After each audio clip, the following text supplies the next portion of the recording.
नमस्कार साथियों, स्वागत है आपका हमारे फेसबुक पेज राजीव रंजन पांडे और YouTube page Bihar lens by Rajeev में।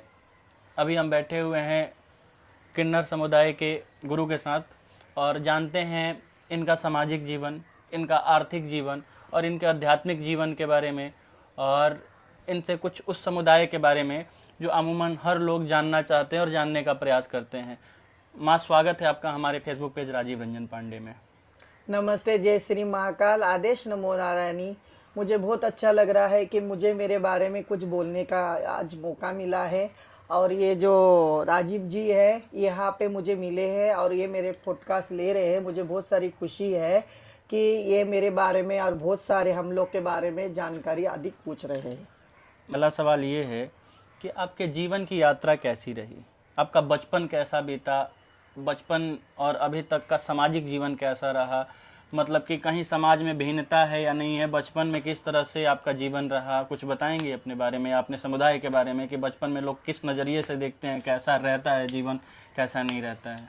बचपन तो ऐसा गया है कि मैं कुछ बोल नहीं सकती बचपन के बारे में। बहुत सारी तकलीफें थे बचपन के अंदर। जब मैं स्कूल में जाती थी तो बहुत सारे लोग हमको बोलते थे, देखो कि ना औरत है ना आदमी है, बोलते थे ये बाइलिया है, ये वो है। हमको ऐसे सताते थे। पढ़ने जाते थे वही भी सताते थे। चलते थे तो हमारे चाल में और ढंग में बहुत सारा फर्क था, क्योंकि हम लोग एक शिव और शक्ति का अवतार है। तो ये सब हमको तभी पता नहीं था कि हम क्या है और क्या नहीं है।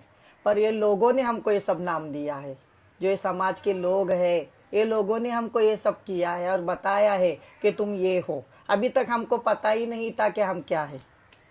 समाज में भेदभाव है, मतलब कि समाज में तो इतना भेदभाव है, कितना भेदभाव है। आज मैं जो जो जगह पे जाती हूँ तो समाज का देखने का नजरिया बहुत अलग होता है राजवीर जी। बहुत अलग तरीके से लोग देखते हैं हमको। आज वही जीवन हम जी रहे हैं जो सदैव से जी रहे थे। पारिवारिक स्तर पे आते हैं, जब परिवार के सदस्यों को पता चलता है कि हमारे घर से जो है वो बच्चा किन्नर है और थर्ड जेंडर है, तो घर में कैसी प्रतिक्रिया रहती है? घर वालों का प्रति सपोर्ट रहता है लोग वैसे बच्चों के प्रति, या फिर दुर्व्यवहार रहता है, या क्या रहता है? जब मैं बचपन में मुझे जब पता चला तभी बहुत सारी देर हो चुकी थी कि मैं किन्नर हूँ। मेरे को टॉर्चर तो मेरे भाई लोग ने बहुत किया था, क्योंकि मेरे माँ का मुझे सपोर्ट था। मेरे भाई लोग ने मुझे सपोर्ट उस टाइम पे नहीं दिया। माँ जो थी आज वो इस दुनिया में नहीं है। माता ऊपर वाला उनके आत्मा को शांति दे और मोक्ष प्रदान करे, और ऐसी माँ सबको मिले। आज मैं यहाँ पे बैठी हूँ तो उनके वजह से ही बैठी हूँ, क्योंकि मुझे दुनिया ने छोड़ दिया था पर मेरी माँ ने मुझे नहीं छोड़ा था। माँ मुझे यही बोलती थी कि मेरा बच्चा है, मेरा अंश है। गुरु माँ, आपका नाम क्या है? मेरा आप अपना नाम, परिचय दीजिए। हाँ, तो मेरी माँ ने और मेरे घर वालों ने मुझे एक क्वेश्चन बोला था। मेरी माँ मुझे बोली थी कि अपना जो सरनेम होता है वो तुझे चेंज नहीं करना है। भले तू तेरे कम्युनिटी में जाती हो तो भी चलेगा, पर जो तेरे पिताजी का नाम था और जो तेरा सरनेम था वो बदली नहीं करना है। तो मैंने आज तक मेरी माँ की बात रख के मैंने वही नाम रखी हूँ, नेहा पतंग बाबर। मेरा नाम नेहा है, मेरे पिताजी का नाम पतंग है और मेरा सरनेम बाबर है। सरनेम बाबर क्यों लग गया? क्योंकि मैं महाराष्ट्रन समाज से हूँ, मैं मराठी समाज से हूँ और मैं नाथपंथी गोंदली समाज से हूँ। मेरी ये जो समाज, मेरी जात है गोरखनाथ, कानिकनाथ, मचंदर नाथ है, जो हमारे गुरु है वो जात की हूँ मैं। माई, आपने संन्यास लेने का निर्णय कब किया कि हमको इस तरह का वेशभूषा धारण करना है, भगवान के पूजन पाठन में ही रहना है? तो ये तो मुझे बचपन से ही था। बहुत पूजा करती थी माँ काली की, यल्लम्मा देवी की, महाशक्ति की, पराशक्ति की। मैं बहुत सारी उपासना करती थी, पर उनके पूजा करती थी। मुझे उसमें बहुत सारी रुचि थी, पूजा में बहुत सारी रुचि थी। तो मुझे ऐसा लगा कि मेरी जिंदगी के अंदर मुझे कुछ ऐसा कुछ करना नहीं है। प्यार लफड़ा ये चक्कर तो मुझे उसमें जाना ही नहीं था, क्योंकि मेरे माँ ने मुझे बोला था ये जिंदगी अपनी आई है तो जैसी जिंदगी भगवान ने दिया है वही तरीके से बिताओ। तो इसलिए मैंने ये निर्णय लिया है कि मैं महामंडलेश्वर बनना चाहती हूँ। संन्यास, जब संन्यास में आई माई, तो संन्यास के अनुसार या आपके अनुसार कौन सा मार्ग अच्छा है? शिव का मार्ग अच्छा है कि वैष्णव संप्रदाय का मार्ग अच्छा है या तांत्रिक मार्ग अच्छा है? कौन सा अच्छा है? मैं तो इसके बारे में तांत्रिक हो या शिव हो या सब कुछ हो, क्योंकि शिव भी वही है, शक्ति भी वही है, तामसिंग भी वही है और सात्विक भी वही है, सब एक ही है। तो उसमें भेदभाव कैसा?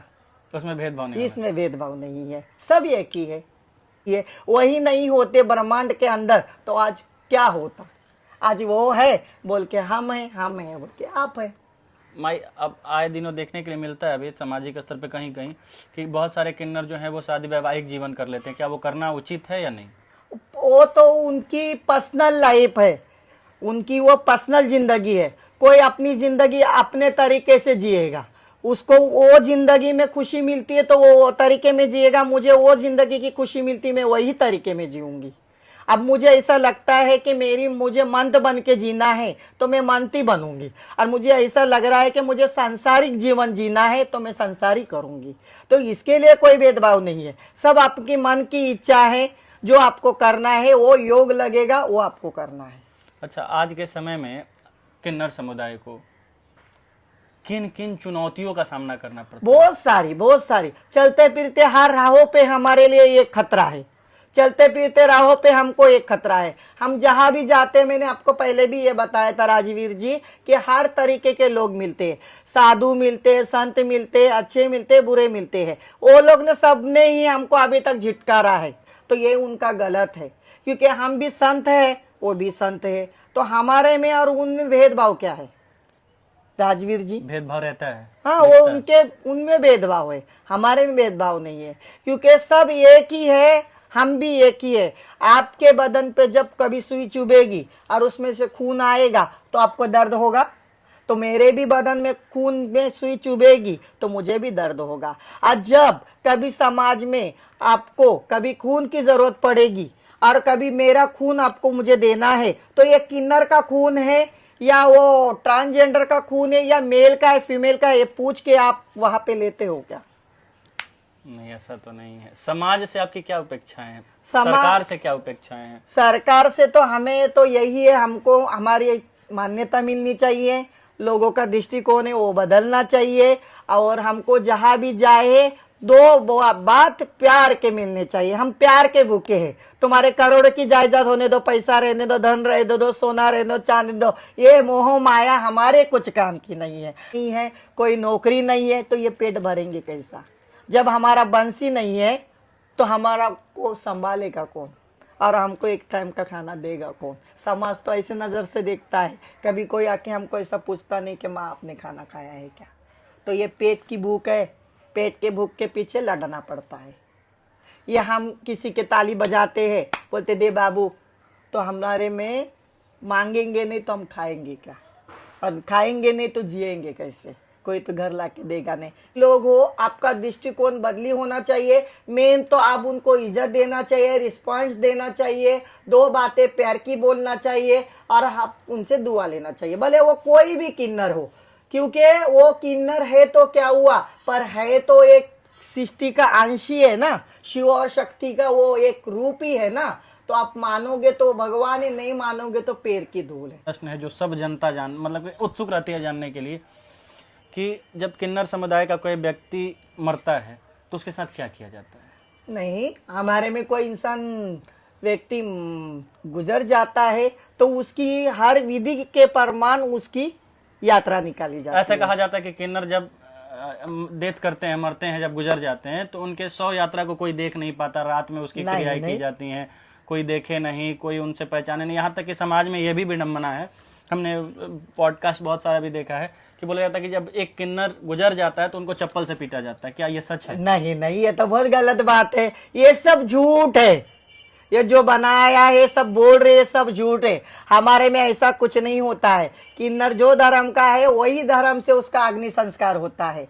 जो वो सोच रहा है कि मैं समाधि लेना चाहता हूँ तो उसको समाधि दी जाती है, वो अग्नि डाक चाहता है तो अग्नि डाक दिया जाता है। उसमें किसी की कोई जबरदस्ती नहीं है। आप भी शामिल हो सकते हैं, हम भी शामिल हो सकते हैं, क्योंकि अपन तो सब तो जो ये अफवाह है वो गलत है। अफवाह है वो गलत है, क्योंकि लोगों की सोच है। लोग ऐसे बोलते हैं कि तुम्हारा जब कोई गुजर जाता है तो तुम उनको चल के लेके जाते हो और चप्पल मारते हो। हाँ, ये लोग कहता है। क्यों मारते हो चप्पल? क्योंकि अगले जन्म में आप किन्नर ना बने, इसलिए। ये सब गलत है और ये अफवाह है। अफवाह के ऊपर ध्यान मत दीजिए। मतलब कि अवधारणा गलत है और ये संदेश गलत है जो पॉडकास्ट में दिखाते हैं छोटे छोटे रील्स के माध्यम से। हाँ। तो रील्स वालों से करबद्ध प्रार्थना है कि अफवाहों को मत दिखाइए।